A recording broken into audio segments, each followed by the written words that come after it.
অনেক কাঠখড় পোড়ানোর পর ফাইনালি আজকে আমাদের প্রি বেবি শ্যুটটা কমপ্লিট হয়েছে। এবার চলো পুরো ঘটনাটা তোমাদেরকে প্রথম থেকে বলি।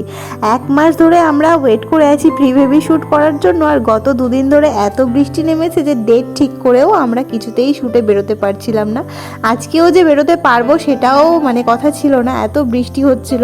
মন টন খারাপ করে ঘরে বসেছিলাম, তবে তার মধ্যেই বিকেলবেলাতে একটু ওয়েদারটা ঠিক হওয়াতে আমরা বেরিয়ে পড়েছি আর পৌঁছে গেছি আমাদের ডেস্টিনেশনে। এই মন্দিরেই আমাদের ফটোশ্যুটটা হওয়ার কথা ছিল, আর ফটোগ্রাফার দাদারাও অনেকক্ষণ আগে এসে আমাদের জন্য ওয়েট করছিল। একদম পুরো ভয়ে ভয়ে আমরা শ্যুট করতে গেছিলাম, কারণ এই বুঝি বৃষ্টি নেমে যায়, এই বুঝি বৃষ্টি নেমে যায়, এই ব্যাপারটা মাথার মধ্যে কাজ করছিল। সেই সঙ্গে মনটাও ভীষণ খারাপ ছিল যে যদি বাই চান্স শ্যুটটা না হয়। এত কষ্ট করেও যে ফাইনালি আমাদের শ্যুটটা কমপ্লিট হলো, তার জন্য তো আমরা সবাই ভীষণ খুশি। আর পুরো ব্লগটা দেখতে চাইলে চ্যানেলের নামের নিচে ক্লিক করে দেখে নিও। Bye bye.